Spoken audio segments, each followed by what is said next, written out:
친구들 뭐 일하러 가서도 그랬고 저희 부모님도 너는 왜 이렇게 눈이 얻어맞은 것처럼 항상 펄어냐. 네, 안녕하세요. 저는 서울 노원구에 사는 36살 박진우라고 합니다. 평소에 이제 저는 인식을 못했었는데 사람들이 계속 오늘 뭐 피곤하냐 이런 말을 많이 하더라고요. 저는 사실 전혀 그런 게 없었는데 근데 이제 거울을 보다 보니까 다크서클이 이렇게 많이 심해지고 좀 눈도 뭔가 전보다 이렇게 좀 튀어나온 것 같고 이게 좀 피곤한 인상을 만드는구나 싶어서 관련된 걸 알아보던 중에 한나이브 성형외과를 알게 됐습니다. 사실은 이제 저도 병원을 다니는 일을 해서 약사님들이랑도 얘기하면서 철분제도 먹어보고 찜질도 해보고 잠도 푹 자보고 했는데 이게 아예 그냥 구조적인 좀 문제 같더라고요. 그래서 전혀 효과가 없어서 좀 다른 방법을 알아보게 된 겁니다. 앙코르 눈밑 지방 재배치는 가격대가 조금 더 있는 편이잖아요. 이 수술을 선택하게 된 이유가 있을까요?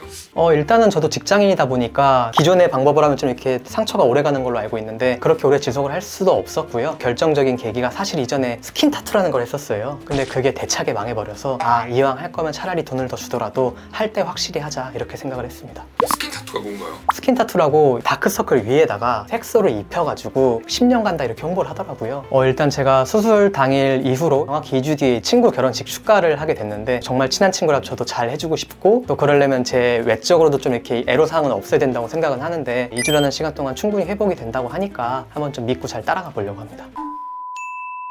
이제 이 부분이 이제 도드라지는 거는 특히나 이 부분 더 없기 때문에 도드라지는 부분이에요. 20대, 30대 초반 이런 분들이 이 부분이 늘어나는 건 일반적으로 이제 선천적인 경우가 많습니다. 이 부분이 늘어나고 이 부분이 좀 줄어들죠. 그 이유는 이 막이 약하기 때문에 지방이 많다기보다는 막이 헐거워요. 지방이 시간이 지나면 다시 생성이 되잖아요. 네, 맞죠. 이제 수술을 했다고 해서 좀 더 심해지거나 그런 건 없죠? 그런 거는 없어야죠. 기존 수술하는 블레이드 칼이라든지 전기 소작기, 법이라고 하거든요. 전기 소작기로 하게 되면 그럴 가능성이 있어요. 새로운 바리케이드를 만들지 못하기 때문에. 이 앙코르 레이저는 CO2 프랙셔널 레이저의 최상급으로 정확한 위치에 정확한 깊이로 정확한 직경으로 제가 원하는 대로 이렇게 조절을 할 수 있거든요. 이 레이저는 피부에 이렇게 하잖아요. 새살이 들어와요. 필링이 돼요. 지방에 하면 콜라겐이 새로 생성되는 거죠. 그래서 이 레이저를 쓴다 이렇게 보면 되고, 이 레이저로 지방을 조절을 하면 여기 이제 콜라겐이 생성이 돼요. 이 막을 튼튼하게 보존하는 그런 원리입니다. 그래서 이제 이 기대치는 뭐 한 10년 이상 그런 효과를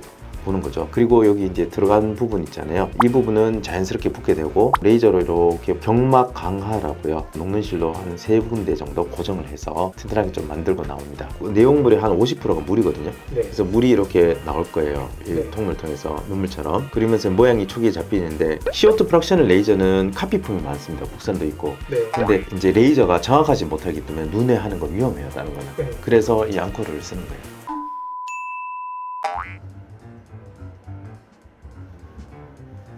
지금 보시면 이렇게 생겼어요.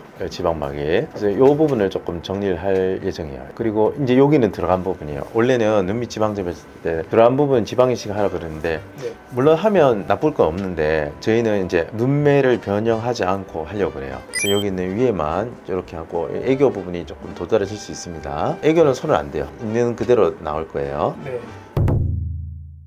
자, 이분의 경우에는 다 좋은데 눈 밑에 지방이 볼록하게 보이죠. 원래 이런 지방은 태어날 때부터 눈 밑에 지방만 얇을 뿐만 아니라 특히 알러지 같은 거 있으신 분들은 눈을 자주 비비시거든요. 그러면 더더욱 늘어나는 경향이 있습니다. 자, 이분의 경우에는 바로 찍은 사진을 보면 눈에 약간 눈물이 있고 착색이 돼 있고 또 혈관도 발달되어 있어가지고 이제 파란 빛을 띠지 않습니까? 전형적인 눈 밑 지방 재배치가 필요한 분입니다. 옆에서 보이면 지방막이 이렇게 보이는 게 보이실 겁니다. 요거는 애교고 이 밑에 지방막이 볼록하게 보이죠. 보시는 것처럼 지방막이 이렇게 늘어져 있으세요. 이렇게 늘어져 있습니다. 이런 경우에는 제가 어떻게 들어가냐면 눈 안쪽으로 해서 이렇게 레이저로 들어가서 이 온전한 지방막을 봅니다. 그리고 이 지방막을 확인한 다음에 CO2 프랙셔널 레이저로 이렇게 지방막을 열게 되거든요. 지방막을 풀게 되면 이 쑥 빠져요. 지방이 쑥 빠져서 눈을 밀고 눈을 압박하는 그 지방들이 일시에 아래로 퍼지기 때문에 안압이 떨어지게 만듭니다. 그래서 이 앙코르 눈밑 지방 재배치가 반드시 필요한 분들은 안압이 높은 분, 그 다음에 갑상선 항진증 으로 눈이 튀어나올 듯한 그런 분들에겐 도움이 되세요. 이렇게 이제 지방을 재배치한 다음에 이 CO2 프랙셔널 레이저로 남는 지방의 경우에는 이렇게 절개를 하고 지방이 많지 않은 부위는 이렇게 기스를 냅니다. 그래서 지방들을 이 눈밑코랑에 이렇게 재배치를 하게 되는 거죠. 지방과 지방막의 많은 구성 성분 중에 한 개가 이제 물입니다. 지방 조직을 레이저로 이렇게 조작을 하면 물들이 빠져나와요. 그러면 일시에 그 부피가 싹 줄어드는 거죠. 그리고 나서 이 남은 지방들을 이 지방골에 재배치를 하게 되는데 이것이 끝이 아니에요. 아니라 여기서 이제 콜라겐이 생성이 됨으로써 이 숙돌한 부분이 앞으로 조금 나오면서 앞쪽에 있는 피부와 근육을 쫙 슈링크하게 됩니다. 그래서 이 부분이 팽팽하게 되고 튼튼하게 되어서 향후에 다시 지방이 차거나 지방이 밑으로 내려오는 것을 예방하는 원리죠. 그래서 이분은 이제 친구분의 결혼식 축가를 담당하신다고 합니다. 축가하실 때 티가 거의 안 나오도록 제가 신경 쓰도록 하겠습니다. 그럼 오늘 여기까지 말씀드리겠습니다. 안녕히 계세요. 한바!